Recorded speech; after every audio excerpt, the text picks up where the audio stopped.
Please welcome Zulfiquar to the stage.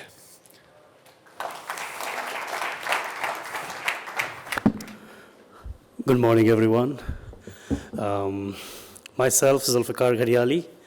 I am CEO for the group called Tahnun Al Nahyan Group, and I'm also the group CEO for His Highness Sheikh Tahnun bin Saeed bin Tahnun Al Nahyan's private office. He's simply put, grandson to the king. And my job involves guiding the whole group and its vision of the royal family towards creating much more sustainable economy in the UAE and from UAE to the rest of the world. I've been listening since morning to this panel, and when I was asked to speak about certain topics covering technology and blockchain, my experience with technology goes back to 1999 when I created the first idea. I don't know if I can call it a website or a forum, but the idea that I had, I come from a hospitality background. So I somehow realized while working in hospitality industry that perhaps a cook or a waiter and a bartender has a better ways of making a drink or a food than compared to his manager or a boss. And then I asked a couple of chefs, like, why don't you give these ideas, And they said, who will recognize us? And at that very moment, the idea called knowledge management came in my mind. And I started developed a software and created a forum. We didn't have cell phones back then or smartphones, which could have made it perhaps more easier for us. But we created what we call the public area, laptops and computers in public area where people could just go and put their ideas. And some of these ideas actually contributed to various ways in which the efficiencies can be brought in the industry. Coming to the summary of this, if you all know just-in-time method that was evolved by the Toyotas, and that's what made a big difference for them to become a #1 car manufacturer in the world. And that idea came from one of their engineers who worked on the field, on the ground, actually. So then for a period of next 10 years, I haven't seen much of technology evolution happening around me. But as of recently, with the advent of blockchain technology, there's a lot happening. And suddenly I find in the middle of so many things that are shaping our future. So I come from a country called UAE, United Arab Emirates, and we had a pressure to adhere to the sustainability goals. We wanted to shine, not just achieve our targets, but also outshine and outperform ourselves. We wanted to move from an oil-based economy to a knowledge-based economy. Sounds very glamorous to talk about it, but it takes a lot of hard work to create an economy which is based on not just oil, but knowledge. And the initiatives that we've been driving are, for example, I just heard one of the panels some time ago which mentioned about how the jobs will be lost and how most of the current jobs will get redundant in future.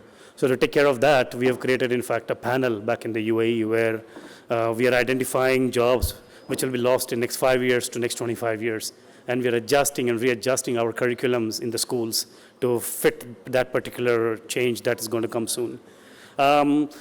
Is it going to replace 100% all the jobs? I am not in agreement with it, and this was part of my speech this year at World Economic Forum as well, where I said, for example, when Uber came into being, everybody thought the taxi drivers or the cabbies will lose their jobs. But in return, it actually gave option to the cabbies and the taxi drivers to also double up to be an Uber driver, and at their convenience whenever they want to. So I kind of don't agree with the fact that a lot of jobs will be lost because of technology. Yes, we will have to adjust to the new change and the new regiment. That's what will happen eventually. In UAE, we have Ministry of Artificial Intelligence, which is driven by a PhD in robotics. We have a Ministry of Possibilities. We have a Ministry of Technology now, which is totally focusing on driving changes. And I think coming from Middle East and talking about these kind of changes is exemplary in itself. Apart from this, very importantly, we have been ourselves in the forefront of encouraging technology and the blockchain especially. We have in Abu Dhabi, we have something known as Abu Dhabi Global Markets, which is pioneering the technology and advent of blockchain. We've just recently given a license for STOs, and exchanges to be set up. And so it's a situation, it's a perfect atmosphere that has been created. And the team has been brought in from Singapore, guys who worked at the Monetary Authority. They're driving the whole initiative of marrying the technology with the banking and financial services. What else we are doing is something which we believe as collaborative consumption, which in other words, put simply, sharing economy. We have seen like how suddenly in this world we have seen the need become greed. And I was just reading a tweet by Will Smith the other day which says people want to buy everything which they don't want, using the money which they had not earned it to impress people they don't like. You know, so I think that's what is happening at the end of the day. And when you go back to your own houses, you perhaps will notice there will be at least 20 to 30% of the stuff which you don't use in your daily life, but they're occupying valuable square footage in your house. And I'm sure where you live, the real estate is not that cheap. So we are encouraging more and more in UAE as well to people to come up where they can share what they don't want to use. So we're in fact in the process of announcing some of the .com ventures where people could simply list their products, which can be shared with the people who do not have those products. I'm sure in London also I've asked several people who I interact with. Like every time you guys meet me, you're in a different car or a new different bag, which looks like very expensive. They say simply we rent it. And it's just 150 pounds and we rent a $5,000 bag. So that's interesting that some things like these are coming up. I think it will bring a lot of change in the sharing economy.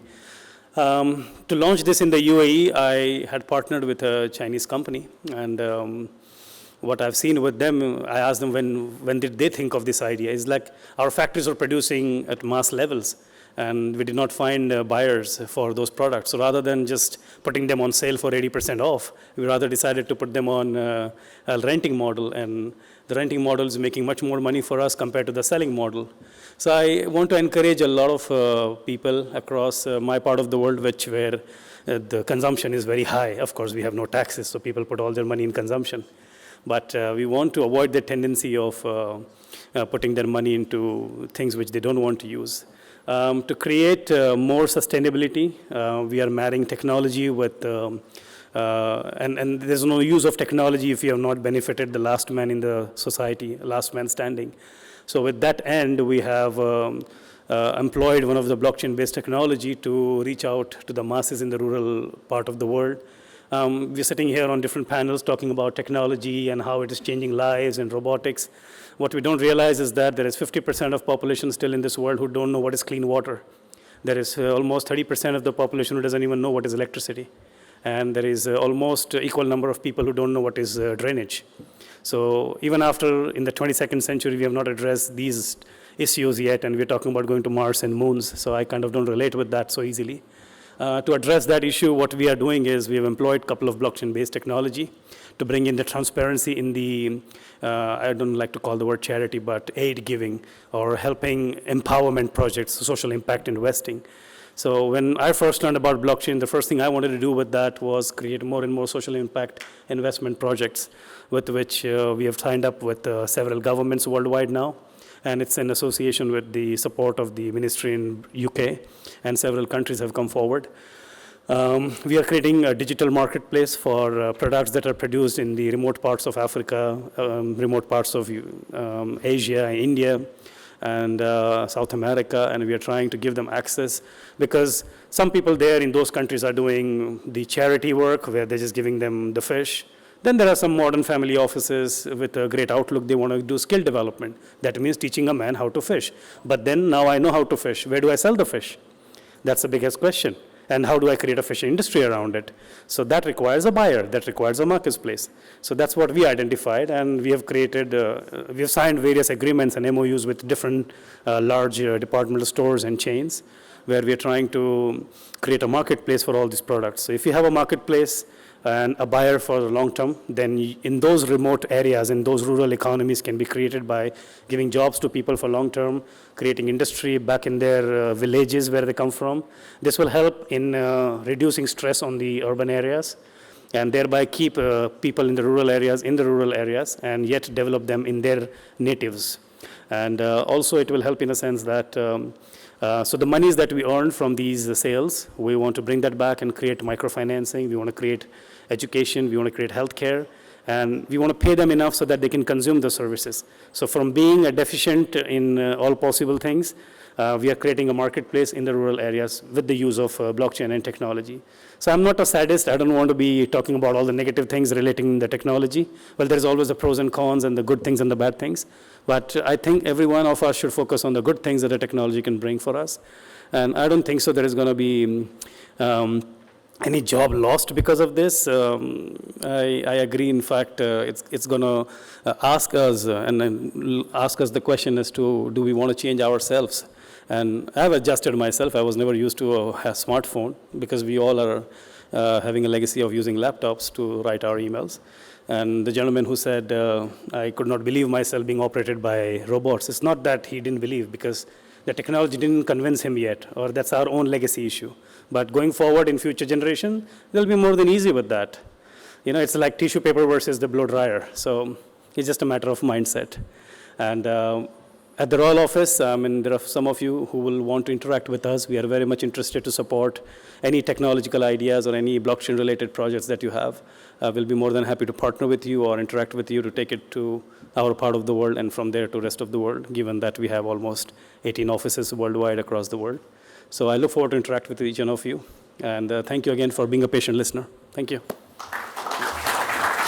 Thank you very much, Zulfiquar. Much appreciated.